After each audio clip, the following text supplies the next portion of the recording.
Morning was way too bright. Light pricked my eyelids, dragging me from sleep very much against my will. I let out a strangled sigh, knowing I would never get back to sleep once I was already awake. At least my head had cleared a lot, though I was still sore. What time is it? My nanosystem was still out, weirdly. What the hell did they do to me that day? As I sat up, a small digital clock on the bedside table caught my eye. I stared at it, the oddity of such a device throwing me for a moment. I hadn't seen a clock like that in a very long time. There were large decorative clocks used in New Albion, but something small and functional for personal use? Weird. It was past 10 in the morning. If the clock was accurate, though. Quill was already up. I might have been convinced that waking up with him beside me was a bizarre dream, if not for the indent on his pillow. I rested my fingers on that space, recalling his words right as I dropped off. Humans are weird. I mean, I guess I couldn't argue. Though I wasn't sure why my being startled exemplified human eccentricity rather than his being comfortable sleeping with a complete stranger. But whatever. I shouldn't be too hard on the man who had opened his home to a woman he didn't even know. I rubbed my face, wearily massaging my temples and wishing my eyes didn't feel so weird. My eyes, my head, everything. Though I wasn't doing great, I decided I couldn't stay in bed all day. Even if it was only a little, I had to get up and stretch my body a bit. Fortunately, I was much less woozy than yesterday. The stairs were probably manageable on my own. I moved that way, carefully starting down, but keeping a firm grip on the railing as I took each step one at a time. As my eyes scanned the studio, I realized Quill was on the far side of the room in what looked like a sort of makeshift office space opposite the stairs. There was a small alcove with a desk and a partial wall that separated it from the rest of the room. I could see the top of his head as he worked. It wasn't until I reached the bottom of the stairs and let out a sigh of relief that his head popped up over the side of the wall. He pinned me in place with a serious stare. He was up and coming toward me before I could say anything. I take it you're feeling better. I think so. A little. That doesn't sound terribly enthusiastic. Not awake enough for enthusiasm yet. His mouth turned up a little. Not a morning person. Mornings are fine, but currently I'm not fond of being awake in general. My stomach grumbled, reminding me that I hadn't had much to eat the last couple of days. Even so, I suppose I should feed you. It would be a bad look if you starved to death in my flat. And we can't have that, I suppose. We cannot. I imagine it would lead to a definite rent increase. Well, we definitely can't have that. He moved past me toward the kitchen, and for a moment I rested against the side of the sofa. I cast a look Quill's way, then moved around the sofa to the windows that looked out over the city. I'm sure you have questions for me. I hazarded the statement, looking his way again. Loads of them. But I thought it would be better to wait until you were somewhat lucid. The first time I tried to ask for your name, you told me I should know it and called me Kidnapper. You mistook Quill for Caleb? I mean, personality-wise, I could maybe see it. A little terse. They're both like a little terse tsundere butts, but looks-wise, like, whoa. Then you tried to hit me. I did what? Oh, don't worry. You missed by half a meter, despite that I was less than that from you.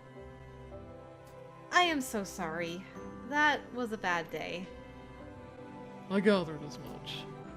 He paused and looked over his shoulder as he pulled a plate from the cabinet. I still don't know your name, by the way. It's Morgan Leone. Morgan. It's good to finally have a conversation with you. One that is at least marginally coherent, anyway. Sorry for being less than coherent since I got here. And for taking over your bed. Neither warrants an apology. You couldn't help the state you were in. And I don't mind sharing the mattress, but you're disgustingly stubborn when it comes to the blankets. Wow, already discovered that about me, eh? I have heard this before. I would imagine so. Anyway, brunch requests. I'm fine with anything. If that's the case, why don't you go clean up while I cook? It'll be a little while. You don't mind? You think I'm going to be okay letting you sleep in my bed, but have a problem with you using my shower? Okay, I don't want to bicker.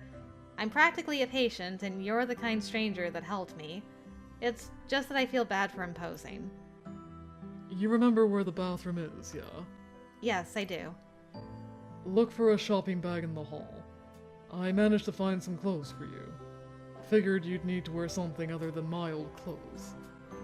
I must have looked surprised because a slight dry smile came to his lips as he motioned me away. I hope they fit. Had to guess on the sizes. I'm sure they'll be fine. I started toward the hall, but paused in the door to look back at him.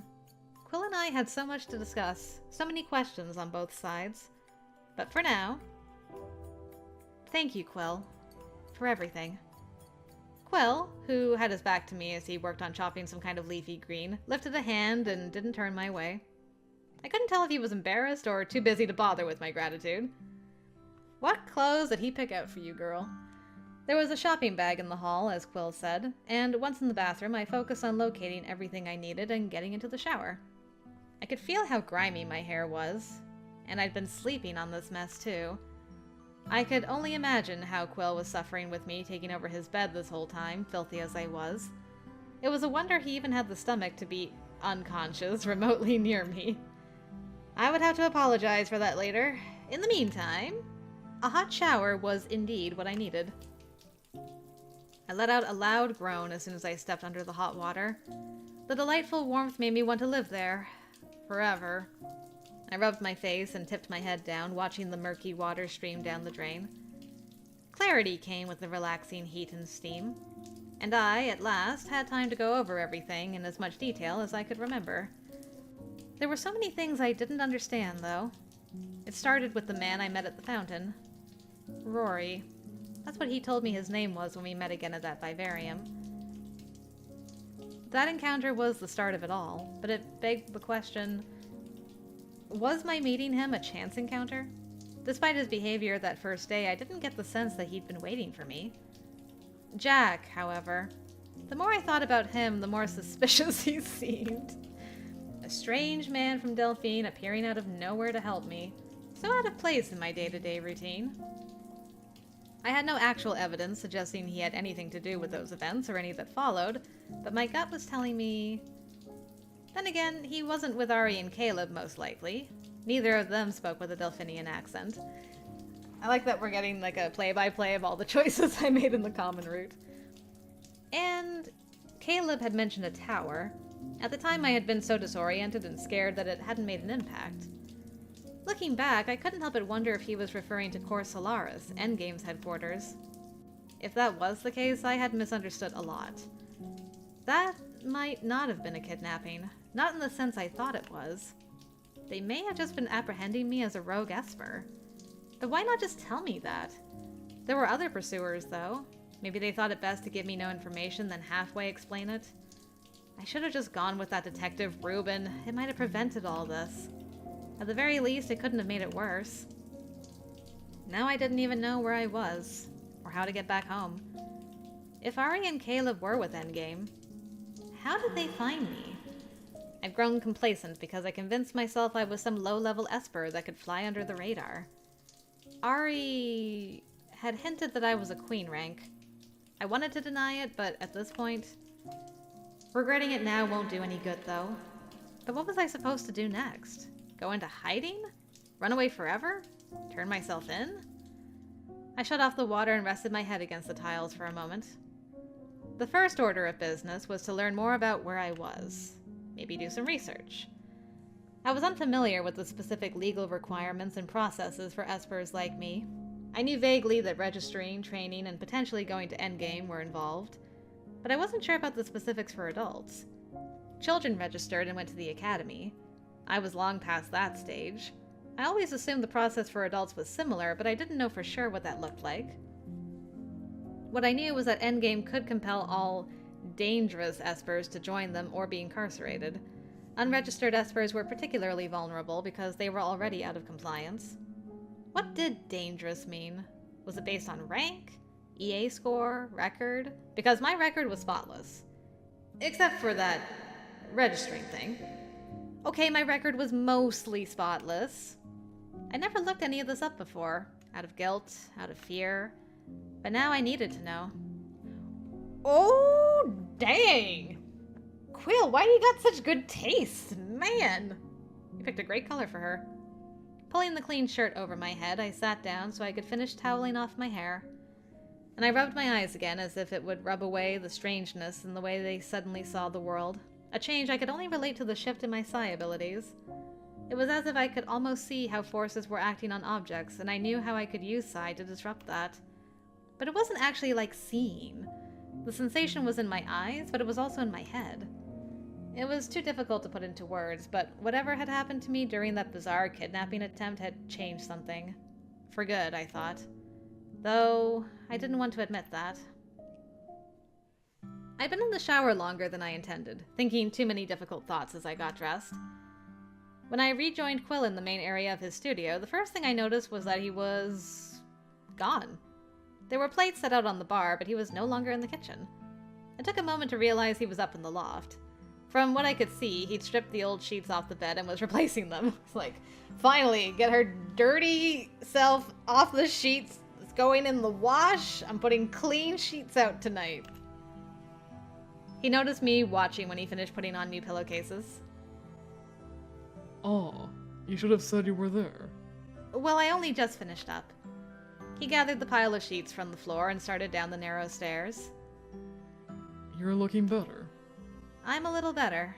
The shower helped a lot. He disappeared toward the bathroom and returned a moment later. I sat gingerly on one of the bar stools as he went to the kitchen and busied himself with a coffee press on the far counter. Coffee? I'm out of tea, but I have orange juice. And ramai as well. What is that? Ramai is a soft guava-like fruit native to Arcalis. It's very sweet, and many claim it tastes like strawberry. The fruit is used mostly for fresh juice, but can be eaten fresh and used in cooking. It grows in the Twilight region, but some variants grow further out in the Trinity Desert. The fruit from these is said to be smaller and more sour in flavor. It grows on a wide shrub-like tree with vast interconnecting root systems and sturdy, drooping branches, the ends of which anchor into the ground with sharp barbs. The trees can sometimes be used as shelter from windstorms in the wastes. Okay. Coffee is fine. He poured some in a tall mug for me, then some for himself. I hope the food is to your liking. I wasn't sure about your tastes. It smells delicious. It looked like some sort of veggie-laden savory pancake.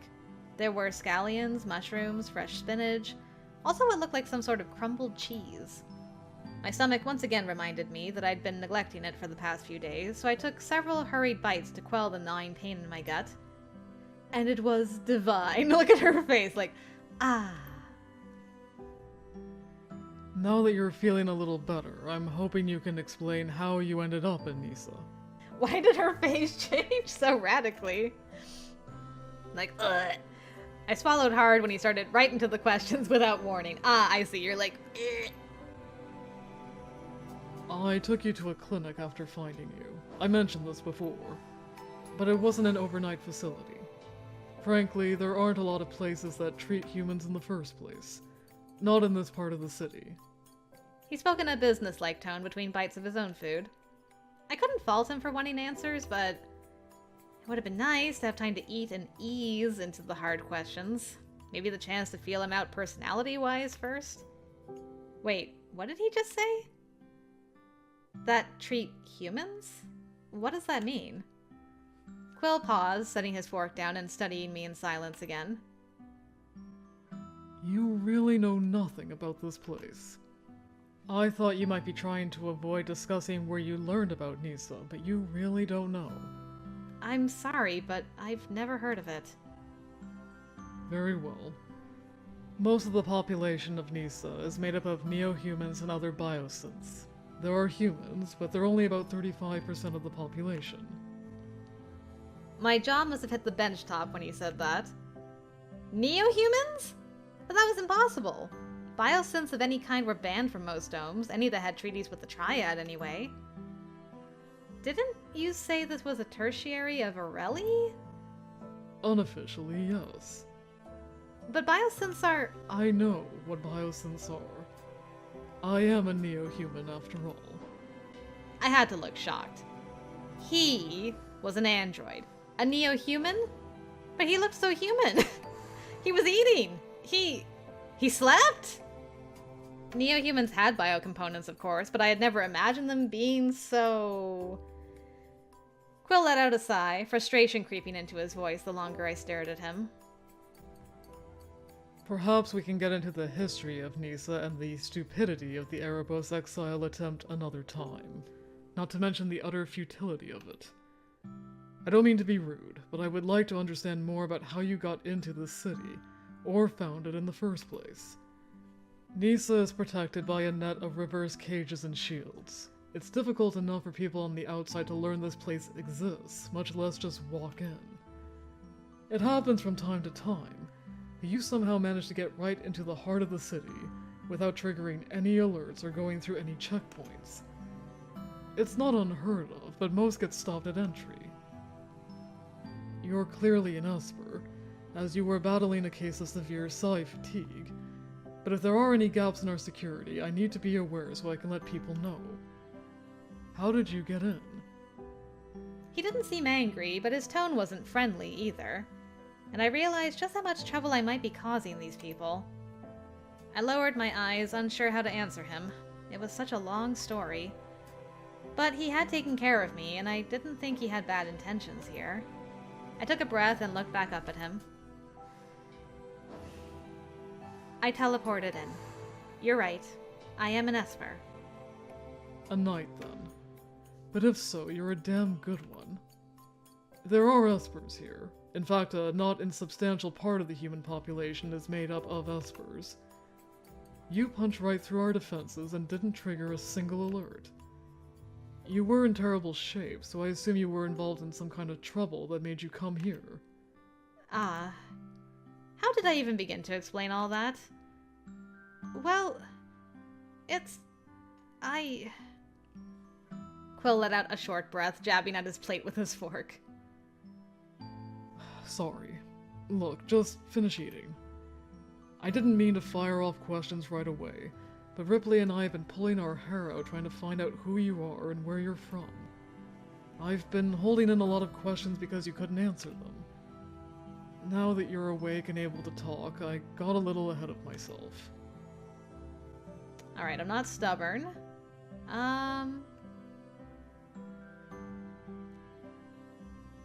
Yeah, let's be I mean, he apologized, right? He's like, okay, I realize I'm just kind of firing on all cylinders here, like bang, bang, bang, bang.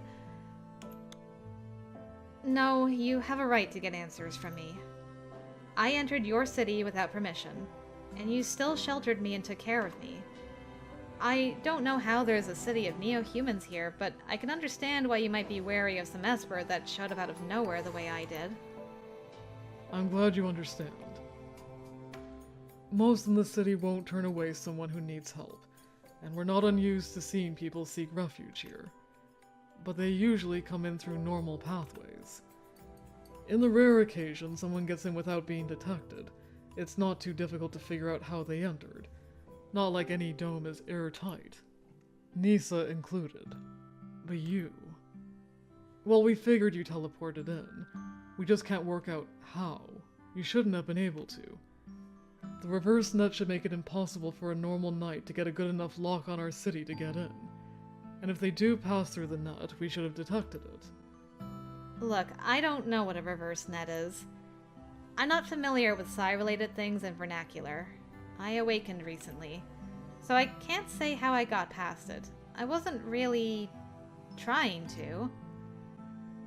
You're a bit old to just awaken, aren't you? Maybe? It's a kind of long story, to be honest. A lot happened in the days before I arrived here. I spent a lot of it being chased and shot at. I understand you've been through a lot. But that long story of yours, I'd like to hear it if you're willing. I'm not sure where to start. I guess... To clarify the bit about awakening first, I've known I was an Esper for a long time. I recently learned my rank was higher than I thought. By a lot. And my psi seems to have become much stronger in the past couple of days. So it's not correct to say I just awakened, but I'm not sure how else to describe what happened. A higher rank? So you thought you were... An infantry, really. How is it possible you didn't realize you were a knight? I thought most domes on this side give regular tests to children. I was tested as a child. I don't know how I slipped through the cracks. I tested positive once, then negative on the follow-ups. Not to be rude, but...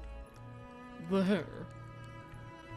An overgrowth incident in primary school. I wasn't the only one left with permanent effects from it either. F-class, maybe? I understand they're difficult to detect medically. You know an awful lot about Espers. I said a lot of the human population here is made up of Espers, so I've picked up a fair bit of trivia, yeah. I don't know my classification for sure, but I don't think my rank is a knight. If you teleported, that's the only option. Unless you're saying you're a... I've never met a queen rank, but I suppose that's the only other option. It is. That could also explain why I always tested negative and demonstrated no unusual abilities. You'd have to have been unconsciously mimicking the people around you for years, though. But it's the only explanation for everything. And the people I was with that day also seemed to imply that was my rank. The ones shooting at you? No, those were other people. The ones who implied I was a queen rank were the ones who abducted me. Then other people showed up and started shooting. I'm uncertain, but I think the first two people, the ones who shoved me in a car and drove away, were from Endgame. One was a knight, and I think I unconsciously mimicked him when I was attacked. At the very least, I didn't do it with intent. I just panicked and managed to teleport myself out of that entire situation. To here? No, not at first. I was in some abandoned place. It might have been an abandoned district in New Albion, but it could have been elsewhere, another dome entirely. I have no way of knowing. My nanosystem was scrambled prior, so I didn't have access to any positioning data. How did you end up in Nysa? I'm not sure. For a while I was aimlessly running, trying to find people, I guess, but I thought I was being pursued. I tried to teleport myself away again when I thought it was about to find me, but I guess I didn't have a specific location in mind. I just wanted somewhere safe, and far away from where I was. Honestly, I didn't mean to come here. I wasn't even aware here was a place I could come. So you were just looking for safety and teleported instinctively. To be honest, it's almost a relief.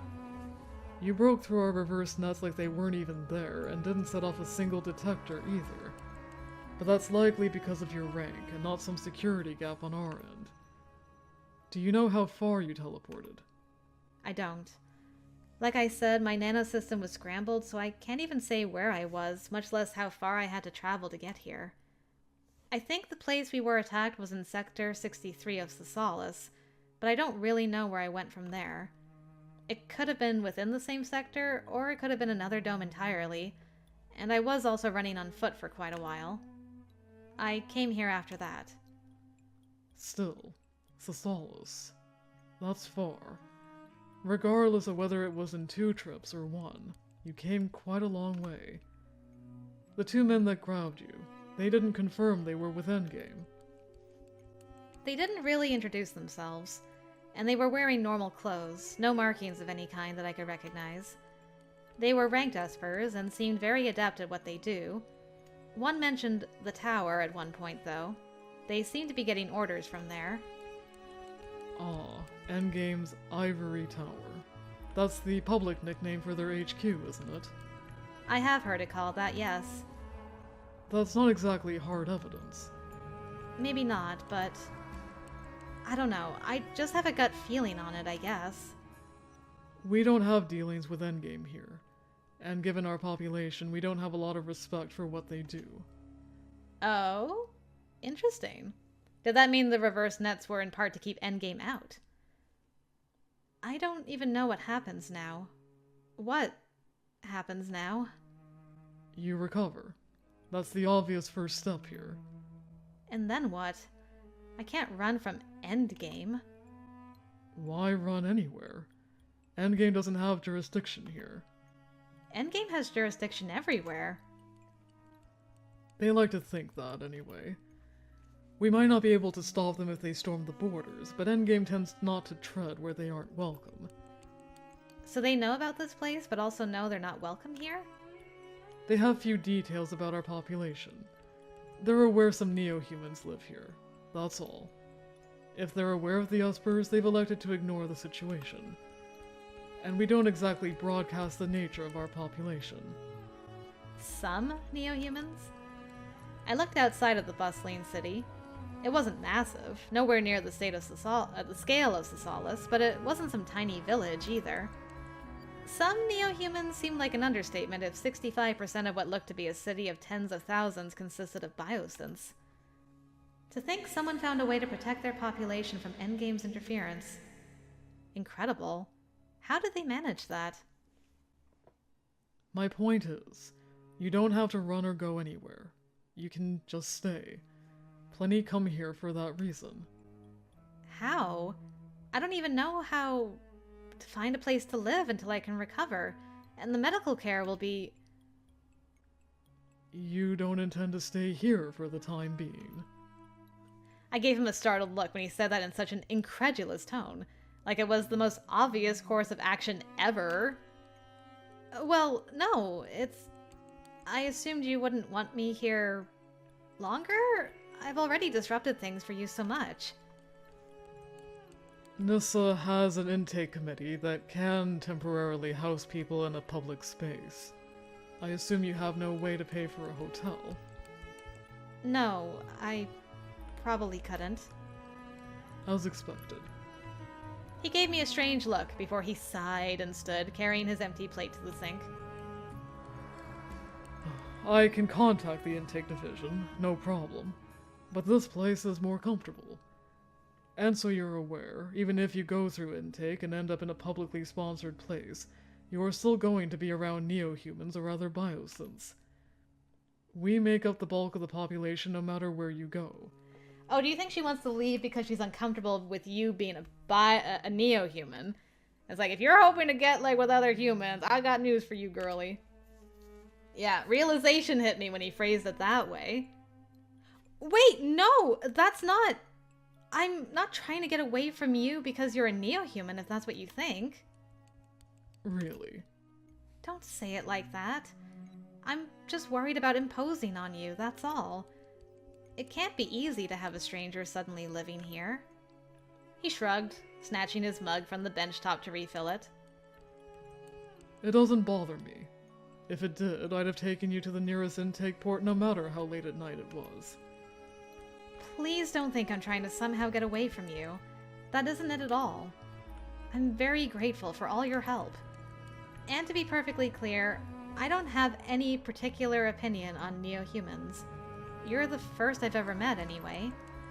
And you seem so... I mean... Human? That isn't the word I was thinking of, but I suppose it's one way of saying it. Does that surprise you? That I am human? I'm not sure. At first, yes, but when I think about it, it might be stranger if you weren't. The truth is, we don't learn a lot about neo-humans. Most of the public discourse about biosynths in New Albion is about augments. I guess I thought of neo-humans as less... organic? Not just in the sense of biological components, but behaviors and quirks as well. That's what they're made out to be like. I didn't expect a neo-human to... snore? You snore. That surprised me more than anything else. Quill gave me a deadpan glare from across the kitchen. I like that we've been here for like probably less than a week total, right? and they've already had a domestic fight about how she hogs the blankets and he snores at night. That is so funny to me. I do not snore. I am pretty sure I heard you snoring. I believe you were hearing yourself. I don't think so. Then you must have been dreaming. Why would I dream of someone snoring? How should I know? I'm not a dream expert. Fine, fine, you don't snore. I don't want to argue. A slight smirk came to his lips. Wait, was he teasing me? He totally knows he snores, doesn't he? What a butt. Quill leaned against the far counter as he took a sip from his mug. Anyway, if you aren't trying to get away from me, why bother finding another place to stay? I wouldn't have let you come here if I minded. And, as I said, I guarantee this place is more comfortable. I don't understand why you'd be willing to let me stay here. I don't have a reason not to. Because it's annoying? It's disruptive? I said I don't care about that. Should I let Ripley know the psi fatigue damaged your hearing? No, Okay, fine, I get it. He was the most maddening person I'd ever talked to.